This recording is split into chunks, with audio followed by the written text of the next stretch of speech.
Hi guys, welcome to மனபிராந்தி. So நான் இன்னைக்கு பார்த்து வந்திருக்க படம் வந்துட்டு ஜோக்கர். அதோட செகண்ட் பார்ட். ஃபர்ஸ்ட் பார்ட் வந்து எனக்கு ரொம்ப பிடிச்சிருந்துச்சு. நான் பார்த்துட்டு என்ன சொல்றேன்னா ரொம்ப என்ஜாய் பண்ணேன். அவர் எடுத்திருந்த விதம் வந்து நம்ம நார்மலாக சூப்பர் ஹீரோ மூவிஸ் அந்த காமிக் ஜான்ரானாலே வந்துட்டு அவங்க அந்த ஆக்ஷன்ஸு அது மாதிரியே கொண்டு போகாமல் அவரோட அந்த கேரக்டருக்குள்ள ஒரு டீப் டைவ் பண்ணி அவன் வந்து இந்த ஒரு சின்ன கோடு தான்டா, நீயும் இது மாதிரிலாம் ஃபேஸ் பண்ணிட்டு இருக்க, இந்த பக்கம் போனால் நீயும் ஜோக்கர் ஆயிடலாம் அப்படின்ற மாதிரி ஒரு செம்மையாக கொண்டு போயிருந்தாரு. அது முடிச்ச இடம் வந்து ஒரு கயாட்டிக்காக முடிச்சிருந்தாங்க. அண்ட் செகண்ட் பார்ட் வந்து நம்ம எல்லாரும் எக்ஸ்பெக்ட் பண்ணது ஒன்று, இந்த நினைச்சது ஒன்று, நடந்தது ஒன்று. அது மாதிரி நான் கேட்டது அப்படின்றது இந்த ஆக்ஷன் சீக்வன்ஸ் ஏதாவது பேட்மேன் கேமியோ அது மாதிரி ஏதாவது இருக்கும் அப்படின்னு அவரு கொடுத்தது அப்படின்னா அவங்க சூஸ் பண்ண ஜான்ராவே வந்து எனக்கு ரொம்ப சர்ப்ரைசிங்காக இருந்தது. அவங்க சூஸ் பண்ணியிருக்க ஜான்ரா என்னன்னா wait for it musical.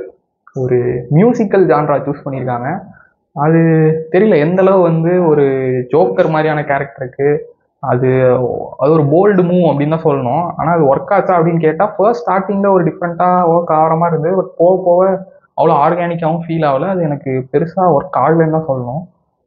Positives அப்படின்னு பார்த்தா இந்த படத்தை நம்ம அப்ரோச் பண்ணுறது நம்ம இந்த மாதிரி எக்ஸ்பெக்டேஷன்ஸோட போயிட்டோம்ல. ஆனால் அவர் என்ன சொல்ல வந்திருக்காருன்னா அது திருப்பி அந்த கேரக்டருக்குள்ளேயே ஒரு கான்ஃப்ளிக்ட். என்னன்னா அவனுக்குள்ளே இருக்க ஃப்ராக்மெண்ட் தான், ஒரு ஃப்ராக்மெண்ட் தான் ஜோக்கர். ஏன்னா ஆர்த்தர் ஃப்ளெக்ஸ்ன்றது தான் அவன் கேரக்டர். அதுக்குள்ளே இருக்க ஒரு ஃப்ராக்மெண்ட் தான் அந்த ஜோக்கர். ஆனால் அந்த ஜோக்கரை தானே எல்லாரும் வந்து விரும்புகிறாங்க. அப்போ அவன் யாரு அப்படின்னு அவன் தேடுறது, அதுதான் வந்து இந்த படத்தோட அந்த கன்ஃபியூஷனு. இதுவா அதுவா நான் என்ன அப்படின்ற அந்த பாயிண்ட் தான் வந்து படமாகவே இருந்தது. லேடி காகா வந்துட்டு ஹார்லி குவின்னா பண்ணியிருந்தாங்க. அதுவும் நல்லா பண்ணியிருந்தாங்க. பட் என்னன்னா அந்த கேரக்டர் டியூனாகவே தான் படம் போயிட்டு இருந்தது.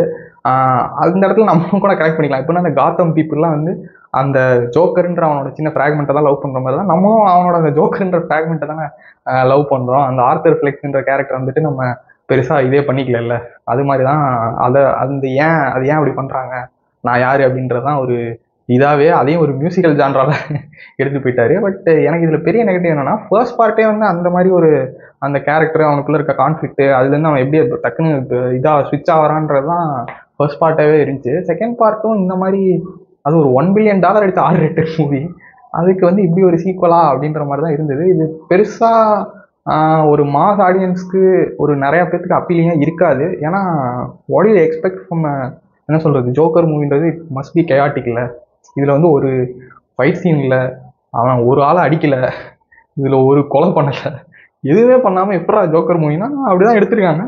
இது அப்போ பார்க்கலாமா அப்படின்னு கேட்டிங்கன்னா தெரில. என்னால் பெருசாக அந்த படத்தை வந்து சஜஸ்ட் பண்ண முடியாது. Because I'm sure you wouldn't like it. நீங்கள் வந்து ரொம்ப நான் உலக சினிமாலாம் பார்ப்பேன், வித்தியாசமாக பார்ப்பேன், இந்த மியூசிக்கல்ஸ்லாம் லாலா லேண்ட் மாதிரி அதெல்லாம் எனக்கு ரொம்ப பிடிக்கும் அப்படின்னா நீங்கள் ட்ரை பண்ணி பாருங்கள். ஏன்னா அந்த பாட்டிலே அந்த கேரக்டரே வந்துன்னா பேசவே மாட்டான், அப்புறம் அவன் பாட்டு பாடி அவன் எமோஷன்ஸ் வந்து இது பண்ணுவான் அந்த மாதிரி. அண்டு எனக்கு அந்தளவு அதில் பெருசாக நமக்கு அந்த ஜான்ராவே ரொம்ப புதுசு இல்லை.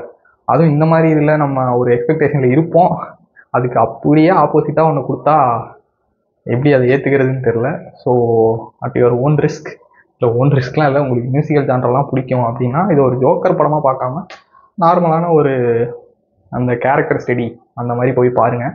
பிகாஸ் அவர் இப்போ திருப்பி ஒரு கோர்ட் ரூம் ட்ராமாவாகவும் ஒரு கேரக்டர் ஸ்டடியாகவும் கொண்டு போயிட்டார். ஸோ அது ஒரு different choice of making this மூவின்னு தான் சொல்லணும். So yeah, for more contents like share and subscribe to மனபிராந்தி. Bye guys.